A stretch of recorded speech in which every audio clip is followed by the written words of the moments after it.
Hi folks, Bob from BOPisodes, Born on Purpose episodes, and today we're going to talk to a woman named Georgette Damian. She is a healing professional.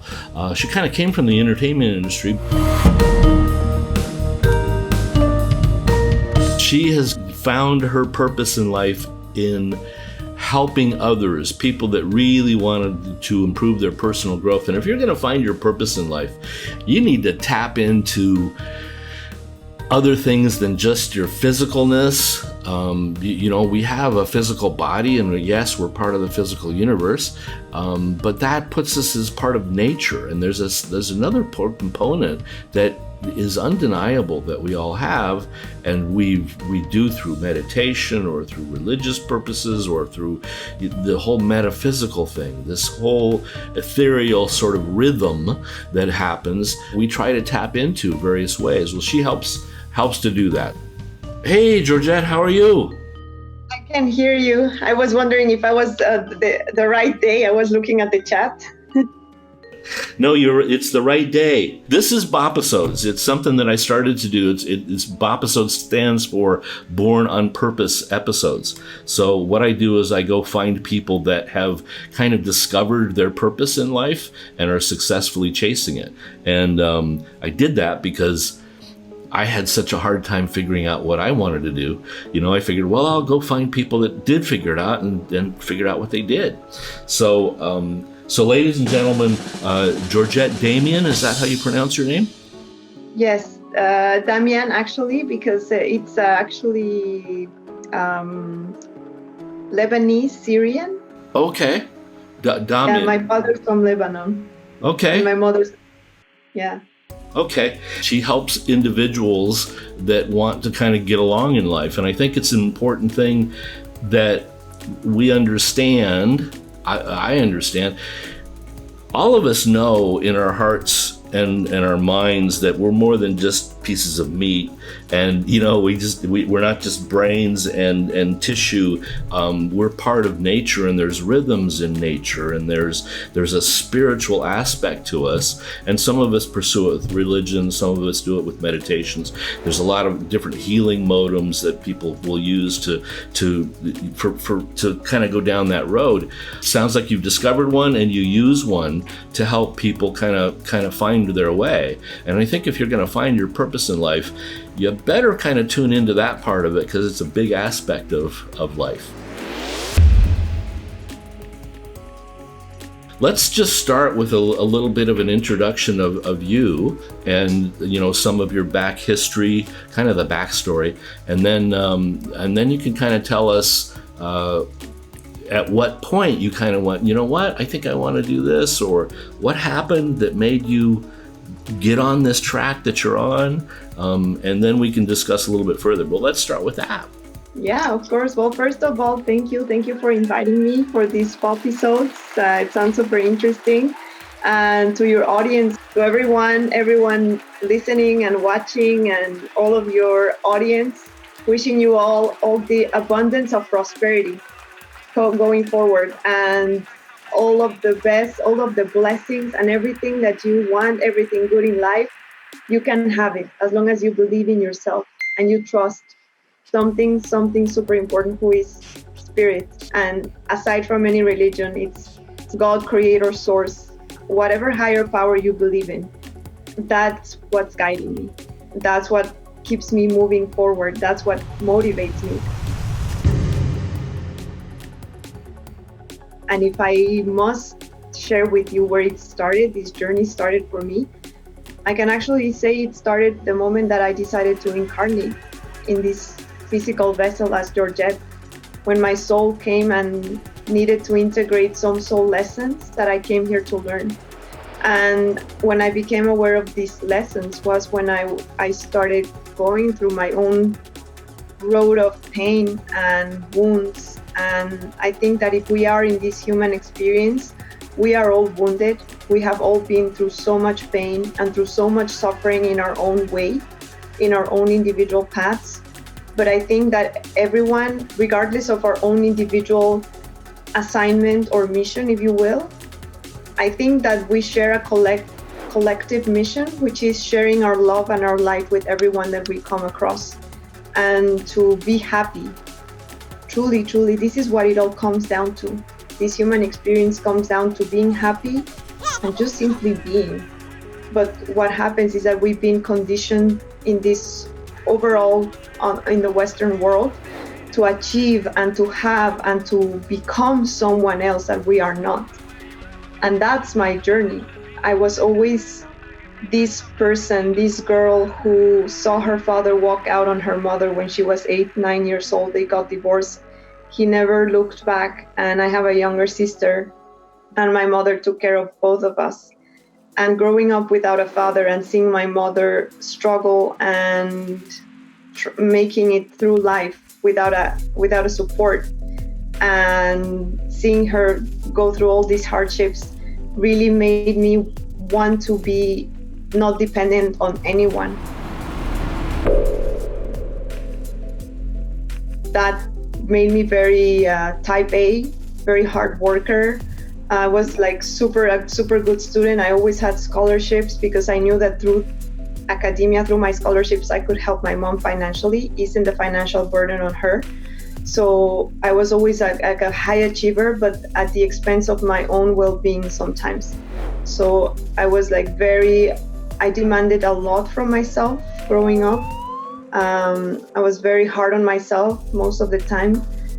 And that aspect had I don't want to say like a positive side, but it had its ups. And its upside is that it brought me to Canada. I'm not originally from Canada, I'm from Mexico. So it brought me to Canada to study my master's degree, my MBA, 7 years ago.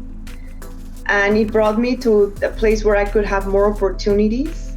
And now I realize why I had to come here, because here I was able to explore who I was away from that person that I crafted myself to be during all those years, away from the family, away from all the wounds, away from everything that would have probably kept me from discovering my own soul's mission and from getting the necessary resources that I needed in order for me to start walking this path of being a spiritual healer, emotional and spiritual healer, a coach and a guide to other people. And this place of realization only came after years of solitude, of me being on my own, trying to figure things out on my own and spending a lot of time in introspection. And finally achieving everything that I had set myself to achieve, getting the degree, getting the MBA, getting the residency, the Canadian residence, and I was working actually at Cirque du Soleil. I was a financial analyst for their touring show division up until spring of 2019, a year before COVID hit, and they laid everybody off. Following that intuition saved my butt, because otherwise I would have ended up jobless and depending on government aid during COVID this year. And instead of doing that, I was already 1 year into my practice, into my spiritual and healing practice, launching groups and actually being a support for people who were going through all of those situations, right? I understand. I was a little bit like that myself in the sense of when I was a kid, I did everything right. I did good school. I was, I was obsessed with it, and when it didn't go right, my whole world was crashing, so I was just really kind of hard on myself. And when I learned sports and things, I didn't have fun because I was in my head criticizing every move I made. Oh, you're not in balance, right? You should have been to the right a little bit more. You should have been more aggressive. You should have been, so I couldn't really enjoy life per se and push that. But at some point, like you say, you kind of got on your own. You physically you changed your space to where you had to be with yourself, and you had to be a little bit more attentive to what was ticking inside, and not so much from the forces from the outside. So Is there a time? Was there a point when you kind of hit a wall and went, you know what? I shouldn't be doing this, or I should be doing this. What, can you think of one of those? Yeah, I can think of one in particular, but they were kind of roads leading up to that final moment. And it started when I started working my corporate job. And at first, Cirque du Soleil was a great company. I have nothing ill to say about them. But at the end of the day, you are in a cubicle, or I was in a cubicle. And it started during the summer when I was starting to work overtime and doing the work of two people. And I remember looking outside, and the summer in Canada is so short. And looking outside and seeing the sun and wondering why I couldn't be free, literally like free, going out there and enjoying the sun, enjoying the weather. Why was I chained to that desk? Why was I staring at a spreadsheet for over 8 hours a day? So this started like a series of questions in myself, and like the stress that comes with the corporate life, and that upper management needing things for yesterday. And I was like, okay, my way of coping with that was at first with alcohol, like going out on weekends, like getting wasted and like having one night stands and anything that could relieve the pressure that I was feeling and the loneliness that I was feeling too, because when I was working like that and not having time to meet people outside of my circle, or any time that I met someone outside of my circle and I told them what I did and that I had an MBA and that I had this corporate job and this financial analyst position, most of the men that I met were actually felt intimidated by me. They didn't feel, like I wasn't attracting the right type of guy. And I was always attracting like these relationships that were not good for me. And because in a way I was also mirroring the trauma and the wounds that I hadn't healed from my own father walking out walking away from us. So I always made it about the guys, but never looked inward. So I was trapped in this pattern of toxic relationships, of overworking. And then I used to cope with it at first with alcohol, but then one day I had a blackout. I don't remember how I came back home, and that really freaked me out. And I stopped going out, I stopped drinking. So I resorted to, instead of drinking, I went to food. So every time that I worked overtime, and I said, okay, screw it, we're gonna stay in the office anyway. So we're gonna go and indulge in our favorite restaurant when we finish. I'm talking to myself. And one of these nights, I went to a restaurant and I overindulged, and I ended up in the hospital with a frame of diverticulitis, which is when food gets stuck in your colon and it cannot pass through. So it literally starts rotting inside, and you get the risk of having your part of your intestine cut off.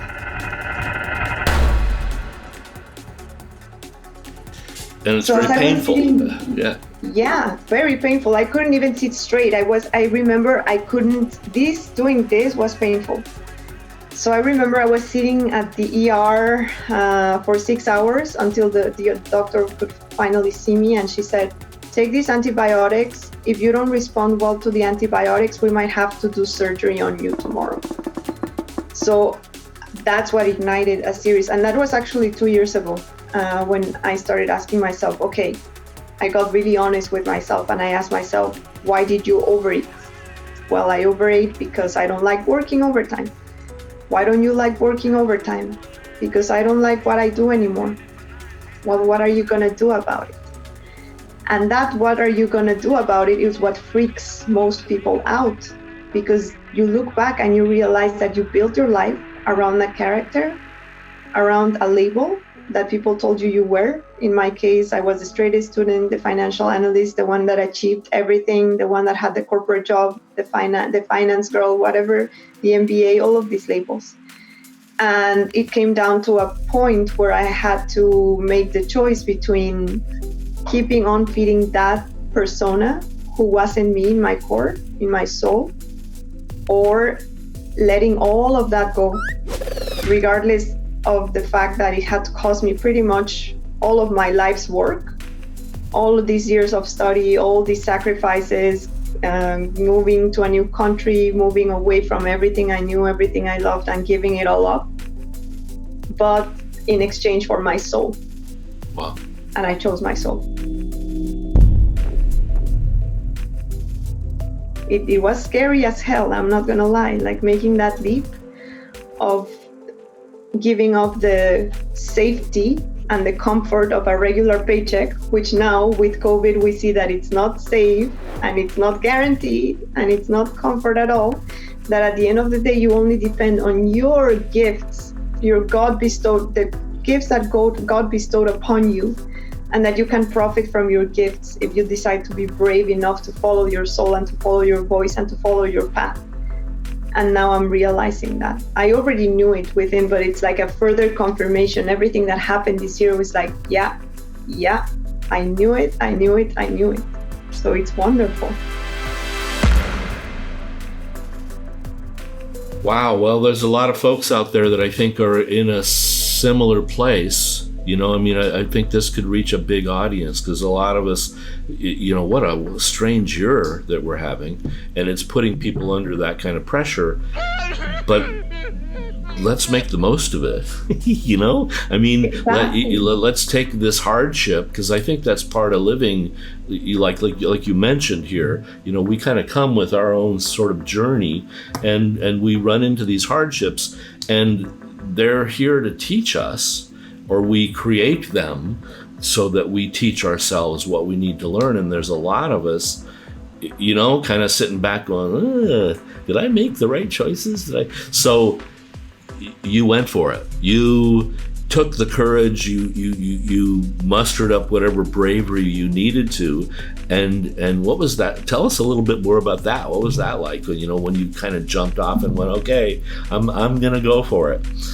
Oh my God, at first it started when, you know, after my awakening, after I started asking myself these questions, I intuitively knew that I ended up at that hospital because there was something deeper going on, like an emotional root, something that I needed to address. And I listened to that inner voice and to that intuition telling me, hey, besides the detox that you obviously need at a physical level, you also need to do an emotional detox. And I've never had any emotional work done, except for like at some point I was going to a psychiatrist and a therapist, like a psychologist, but it never helped me, to be honest, because we were always going around the same topic, but never really getting to the root. And when I turned into these metaphysical topics, I discovered energy healing. And the first modality that I got certified in, which is the emotion code, I discovered the emotion code, and I had a practitioner work an emotion code session on me. And it was as if he knew me, and because my subconscious mind, he communicated with my subconscious mind through a technique called muscle testing. And its energy never lies. Energy, we're all energy. So if we understand this quantum universe and this energetic universe, we're going to understand why it's actually the root cause of all of our psychological, mental, spiritual, and physical issues even. So after the first session, he released so many emotions from my system, and I felt so light. And I was like, what is this thing? I want to learn it, and I want other people to experience what I'm feeling right now. So I went deeper into that. I studied more. I enrolled in the course. I started learning more about energy healing, metaphysics, spirituality, you name it. That was like end of August last year, 2 years ago. And it was 6 months of intense learning up to the point where in the spring of 2019, I said, I cannot live in the corporate world anymore. It just became too difficult for my body even to get out of bed and manage to get my bum out of the door and take the bus and the metro to the daily commute, an hour commute I did going there and an hour commute coming back. It was just too much for me. And during that point, during those 6 months that I was diving deep into these topics, getting certified in my first energy healing modality, now I'm certified in more, but that was the first one. I crafted a plan as how to make the exit. And I started working on my website and getting my certification and started practicing on people these energy healing sessions. So by the time that the time for me to leave came, I was like ready, internally ready, even though I still had fear, of course, because when I left my job, I didn't have a client base. And I also had the naysayers, like some friends, even my own grandmother tell me, you're not going to quit your job. Are you crazy? You're not going to be able to make a living out of this. But it was just, if you have this dilemma and you have people in your life telling all of that, it's just a projection. They're projecting their own fears and their own limiting beliefs on you. So don't believe that. Look, go always within. Your inner voice and your soul and your inner compass knows best. And it might feel scary for the human, yes, because our ego wants to keep us safe. The purpose of the ego is to keep you in your comfort zone, because once it steps out of the comfort zone, it's uncharted territory, and the ego and the human don't like to deal with uncertainty. We're not wired to deal with uncertainty. Why? Because God is in uncertainty. Trust is in uncertainty. Faith is in uncertainty. So it's scary for us because we really haven't connected to God, to that trust, because we were brought up in a system that is based in fear. Every incentive of every decision is based in fear. You can see it in the school system. If you don't study, you're not going to pass. If you don't pass, you're not going to get a job. If you don't get a job, you're not going to be able to pay for your bills. If you don't go to church, you're going to go to hell. And all of the systems, all of the control structures are built upon fear, which is our primal survival mechanism.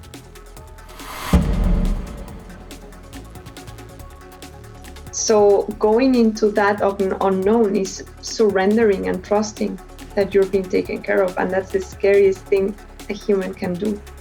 And that's when the soul needs to get in the driver's seat, and the human needs to allow the soul to get into the driver's seat. And that's what I did. And I'm not gonna lie, it's a constant everyday battle of choosing the soul over the fear, choosing the faith over the fear, the conscious over the unconscious, and making these choices moment to moment, not to give in to the fears, not to give in to the what if I don't have enough clients next month to pay for my bills? What if I'm not able to pull off my next group? What if I fail? What if I fail a client? All of those things are going to be with us as long as we're in this human existence. That's a given. It's not about eradicating those fears, but learning how to manage them, learning how to observe them, to have a conversation with them, and to listen to them, because they're here to teach us something, to point us inward to something that probably we still need to heal from within, something that we need to integrate, or an aspect of ourselves that needs love and compassion. And that's a daily exercise. And some days it comes easier. Some days it's very difficult to get out of that, carried away with the thoughts of uncertainty. But it's a spiritual path for me, the way I see it. And the fruits of it, the results of stretching those boundaries, probably tremendous. I mean, your sense of well-being, your sense of freedom, your sense of purpose, and almost a sense of control, maybe. That certain, you, as you go about doing that and stretching the boundaries and expanding, you have more and more influence and more power and more, I don't know how to, a sense of stability, or a sense of I don't quite know how to explain it. I would ask you to explain it, because I'm sure you feel much more grounded. You feel much more powerful. You feel much more able to carry out your true purpose. Yeah, I think what you mean is that I'm not controlled anymore by the outside. Like, I'm not controlled by the opinions of others, by the dictates of my family. Like, you have to go to school and you have to get a degree and then you have to get a job.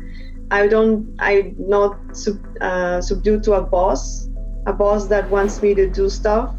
I have my own schedule, I make my own schedule. I don't give in to any control, like even I don't watch the news. Like during COVID, even before that, the TV has been off for 2 years, except for like probably some YouTube episodes and some spiritual guides that I follow on YouTube. But I stopped watching the news for it's been over 2 years. And as soon as I disconnected myself from the matrix, literally, I started regaining control of my own emotions, control of my own universe. So I think that's what you mean about the stability, because it's really me creating and co-creating my everyday reality with the universe. Like, God, just show me the way. Every day when I wake up first thing in the morning, thank you for another day. Gratitude. Gratitude is the quickest way to increase your vibration. If you find yourself waking up anxious with your heart racing, which I know I have felt a lot, also because we are all connected in this quantum field and this energetic field. A lot of us are purging a lot of fear, a lot of anxiety, a lot of past trauma, and we are feeling each other. So for no reason, sometimes I wake up and I feel anxiety and my heart starts racing. And I start breathing in and putting my one hand over my heart, another hand over my solar plexus, and just asking God for guidance and giving gratitude for another day that I get to share these messages and share my gifts with the world. And I start breathing in and out, and then my heart starts calming down, and I just ask for guidance, like, please open my channels and allow and guide me. Who do I need to see today? Who do I need to serve? Send the people that need me today and allow me to tune in to what it is that I need to do in order to reach them. And then the day unfolds from there. And then I meet people, and then I have opportunities such as today that I get to speak to all of you, and that you invited me to this wonderful episode. It's how I set the intention, like, for these things to happen. But it happens in a state of surrender, in a state of where you finally acknowledge that you have no control except for what goes inside of you. That's the only control you have. And then that's a deeper control.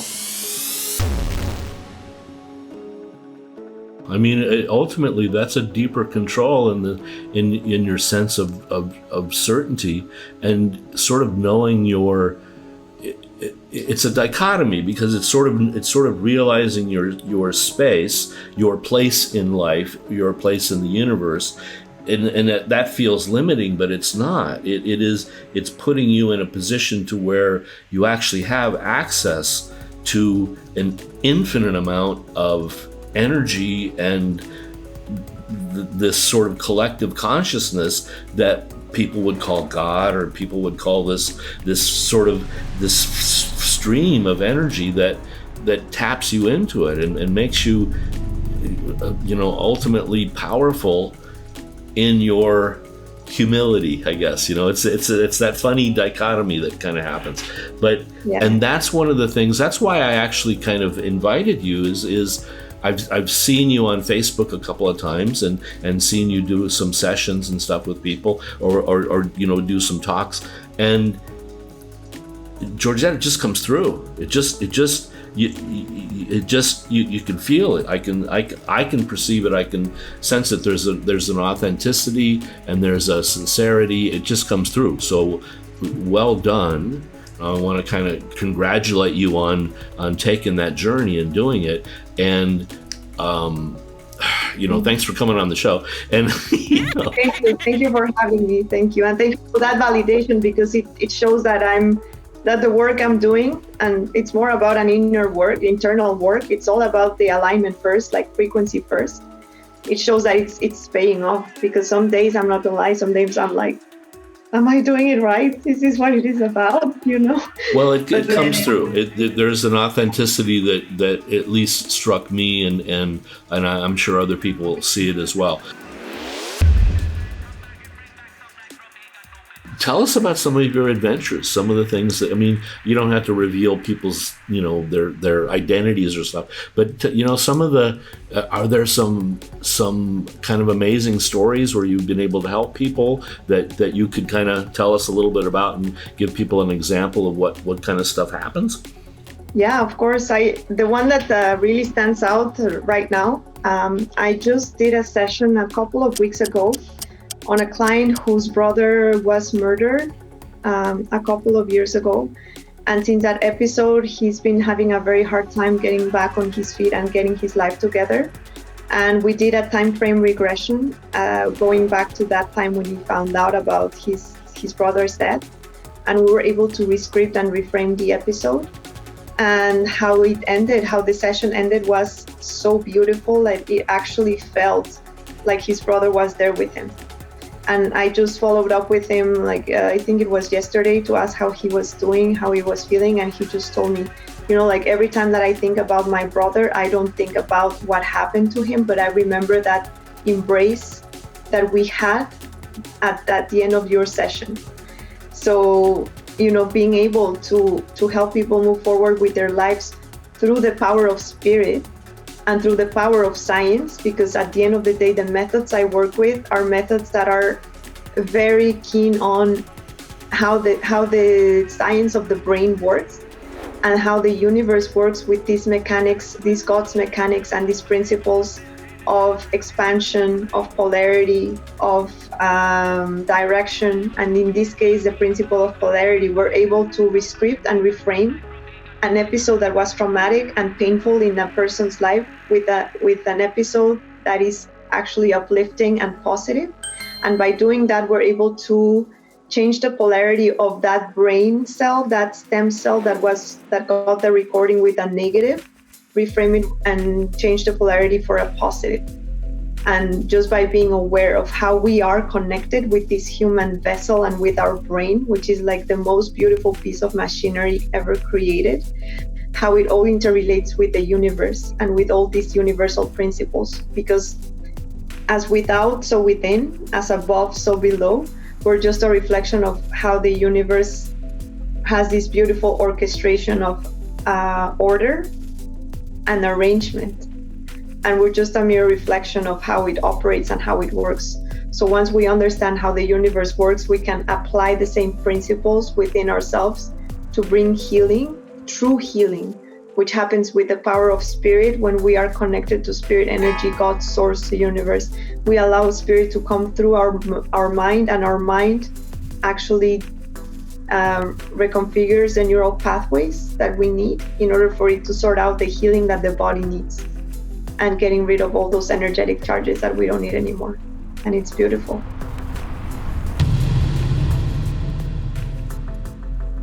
Yeah, and I'm struck by the sense of you're very highly educated in like numbers, so you come from a sort of a mathematical, sort of a scientific and fairly grounded. Like you're like the antithesis of there's sort of this creative, spiritual, artsy kind of world, and then there's the world of finance and stuff, and you came from that, and now so you've got this really nice balance. Mm-hmm. And that's actually I think that's my mission, to be the bridge between the la la land and like the woke but broke.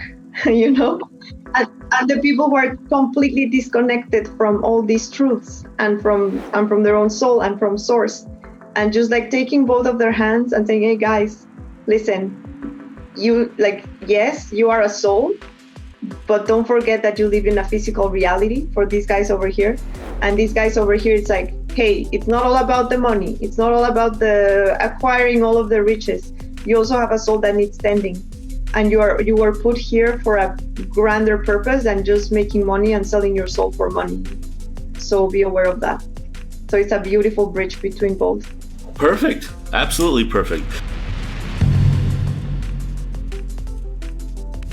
One of the things that I found when helping people, it's a pretty big responsibility, when someone specifically in in these sort of spiritual healing arts, it usually means somebody's been trying all the other ways to fix things, and they're like, and they went to the doctor and they went to the psychiatrist and they spent this money and they spent this time and it's not working. And so they're pretty desperate by the time, not all of them, but we tend to do that because that's how we were brought up in the West. So we try this, we try that.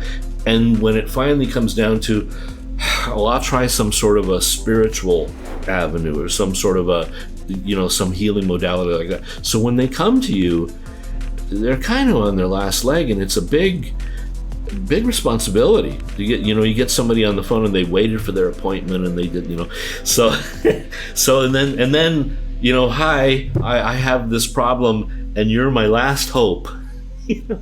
So that gets plopped on you. How do you deal with it? Because it's never about me. I just remind myself that I'm just there as a vessel for the divine to work through me. And when I allow myself to be that, it just happens. So there's no pressure in the way that we are brought up, right? Like in this educational system and like in this Western system of high achieving, this is completely the opposite. It's just like being fully present with the client, listening to what they need, listening to what they're saying, and feeling them. It's all about the feeling, and it's all about tuning into the intuition that probably sometimes it won't make sense to the logical mind, but your intuition is telling you, maybe for this person you need to try this thing. Okay, let's do it. Even if it's not like a method by the book as I was trained, but I'm just going with my intuition, and I've seen amazing things happen when I allow myself just to be that vessel, that open vessel for the divine to guide me and to walk me through the healing that the person needs, because it's just me facilitating it for them. Because I don't heal you. Like if a person comes to me and says, heal me, I'm like, no, I'm not healing you. I'm just pointing your way back home to yourself.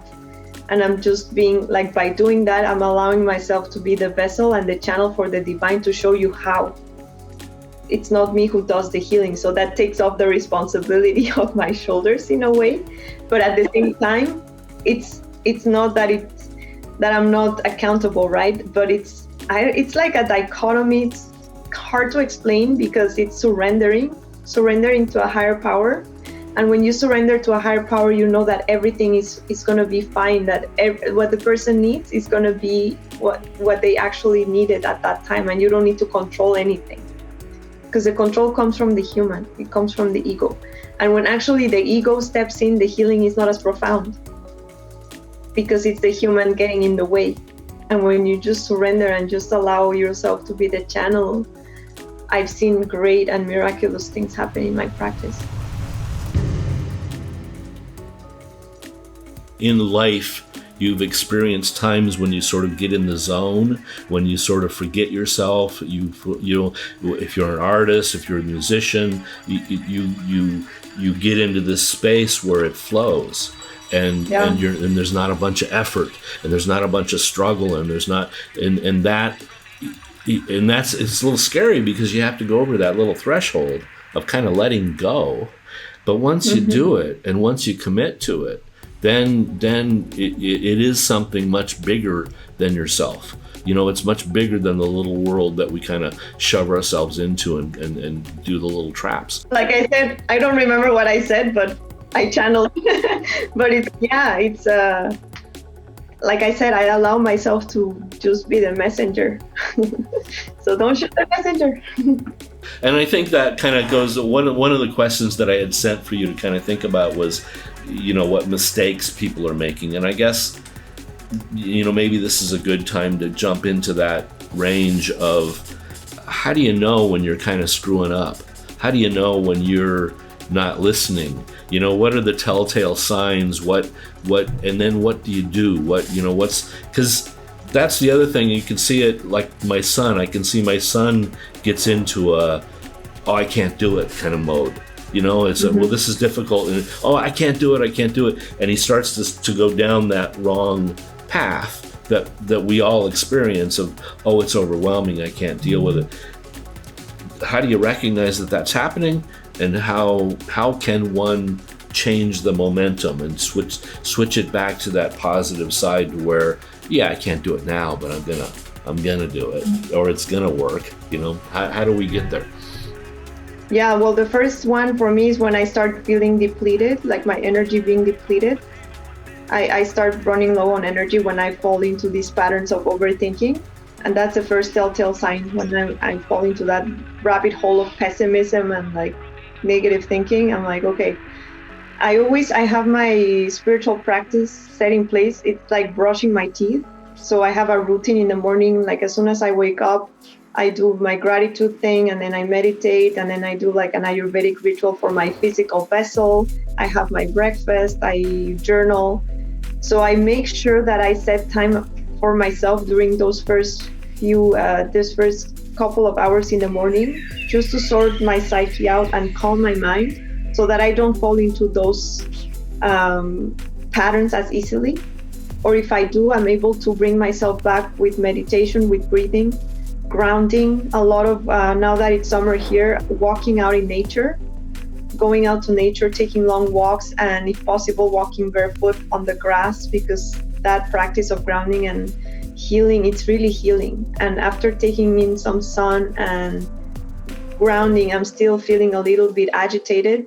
Then I practice a meditation that is called transmutation meditation, and it's actually a type of meditation that I do in my practice. And this is a 5-minute meditation that it's better than coffee because it connects you directly to source. And then you get all that spirit energy that you need to align with the creator again. And like, okay, all is well, I'm taken care of. It's just the human having a temper tantrum. I just need to find out what the human needs, like maybe what triggered that state, for example. Like that's one good question to ask yourself if you're going through something like that. Why am I feeling, why did I start this negative thinking pattern? Oh, because I heard someone say something not so nice about me. Or because I started thinking about the past dues or the expenses I have upcoming and I started getting anxious. Okay, we identify the root of the anxiety, or the root of the fear, or the root of the self-loathing. Okay, is this true or not? Is it just made up? Am I just making up scenarios that haven't even happened? Most of the times it's a yes. Because you'll find when it's a real scenario and a real threat that you need to deal with at the moment, you get creative and you deal with it and you solve it at the moment, because you have to take care of it at the moment. You have no choice. And then you get into action and you do it. Most of the times when we fall into these patterns of overthinking or fear, it's because we give into scenarios or entertain scenarios that haven't even happened yet. That's one of the things that I suffer from, is overthinking stuff. It just paralyzes me sometimes because, it's good. I'm a designer. That's the kind of world I'm in. So I have to think things through. So thinking things through sometimes often gets confused with overthinking. What if this happened? What if that happened? And it's the monster under the bed that doesn't really exist except in here, and then you give it all that energy and all that power. And I think one of the little bells that went off when you were talking to me just now about the thing is your routine. You set up a discipline, within yourself and within your own life. You get up in the morning and there's I won't call them rituals, but it's basically it's a framework that helps to keep you positioned. And I think that's great advice for somebody it's great advice for everyone, but for someone like you, in the sense of you're on this mission now, helping other people. And just like any other profession, there is a framework, and there's there's time for you, and then there's time for the clients. And I've seen this in other people that help a lot. We're empathetic. That's why we're helping people. So we feel what other people are feeling, and we have a sense of that. Sometimes that gets overwhelming, until you can separate it. And I think you can also kind of speak to that. You've already talked about it a little bit of all the outside influences on us. It's because we're sentient beings that have feelings. I mean, you didn't want to piss off your grandmother, you want her to be happy too, and she's concerned about you. So when she says, "Oh, don't do this, don't do that," it has a big impact on you. But you have to untangle that outside impact from what the internal thing is doing. How's your grandma doing now? She's probably pretty happy, I guess. I hope. She still doesn't understand quite completely what I do. It's all too foreign for her, because you have to understand, like, she's from a generation where, it's these things weren't even talked about. The shift in consciousness that we even have just experienced in a span of 6 months has been a quantum leap, literally. It has been a quantum leap in 6 months, but she isn't able to grasp like the whole repercussions and the whole spectrum of what it implies, what is beyond the human comprehension and beyond the human perception. If I talk to her about quantum physics and energy and how I'm able to connect to clients and how I'm able to work online, just start there. How am I able to sustain a business online? Okay, no, too much for her mind to comprehend. Well, give it time. She'll come around. I think she'll come around because I have a sense that you'll be very successful, and because it comes through. It comes through, Georgette. You're doing individual work with people, and you're also doing like classes or like webinar things, or explain that to us a little bit. Yeah, so occasionally I do webinars, and I'm launching a new program at the end of the month, the last week of September, and this is a 4-month program to help people actually awaken their intuitive channels. So we start with the first channel that most people out there, and I've seen in the spiritual community, people give too much weight to the third eye, and it's actually the gut. And that's how my awakening started, right? Through the gut. Yeah.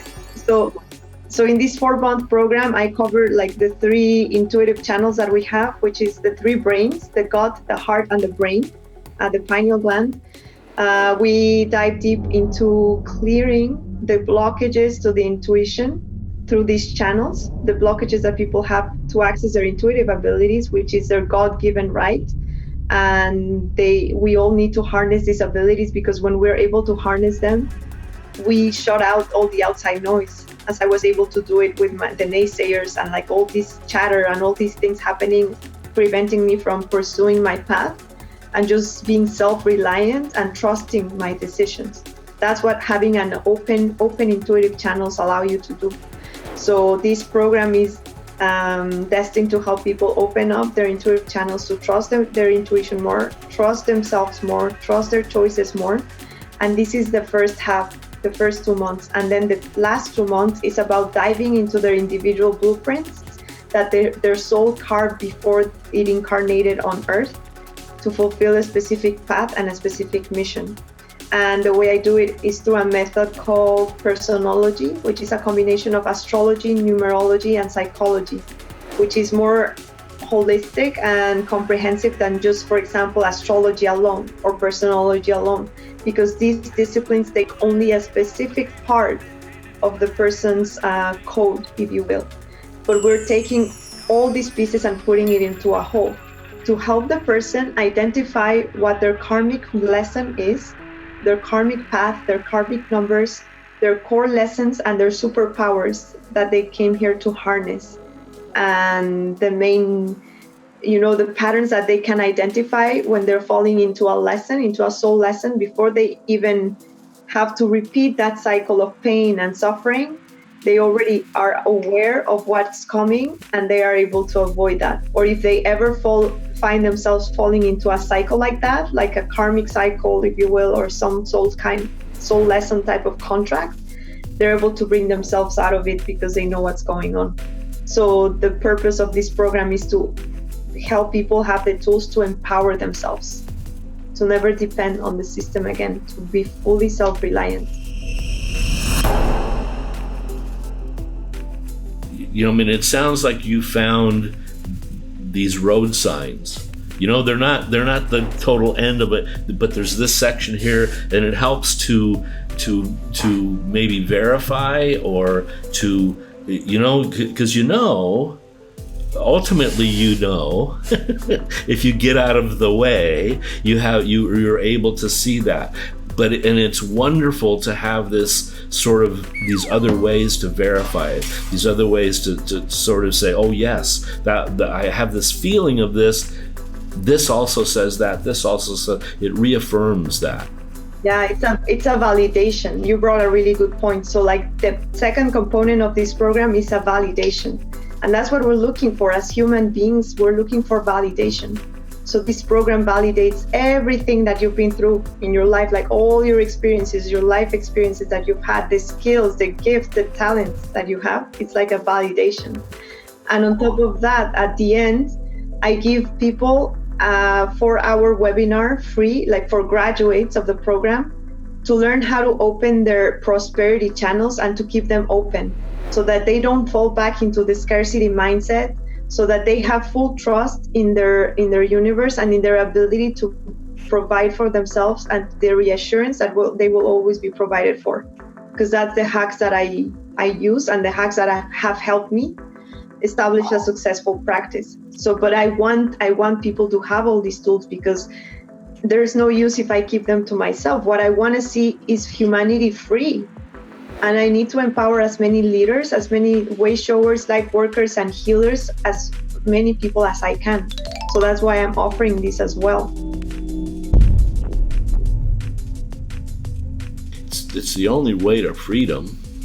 Exactly. You know, I mean, and you know, people are having such trouble with our quote unquote leaders and politics and all of this kind of, you know, the governmental type of things of the folks that are supposed to be kind of leading us.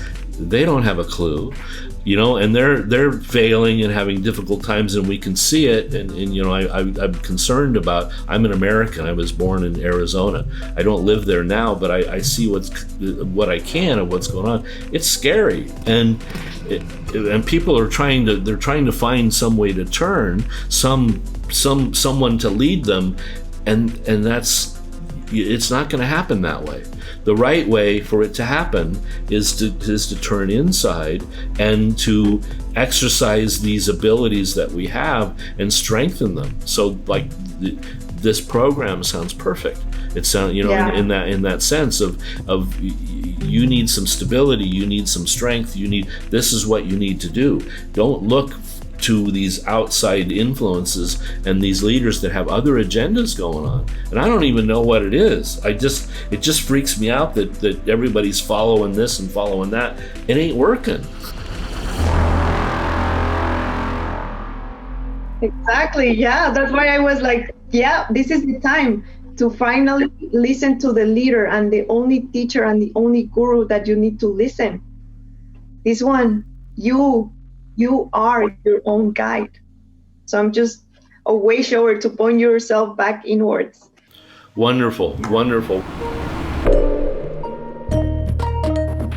Well, we're almost to an hour, and I think it's a great time to close. I'd love to be able to do this again with you, Georgette, if you have a chance. It's wonderful, and I'll put the episode together. We'll put the links down there for everybody so that we have you can get to her training sessions, and you can find her online. I see her on Facebook all the time.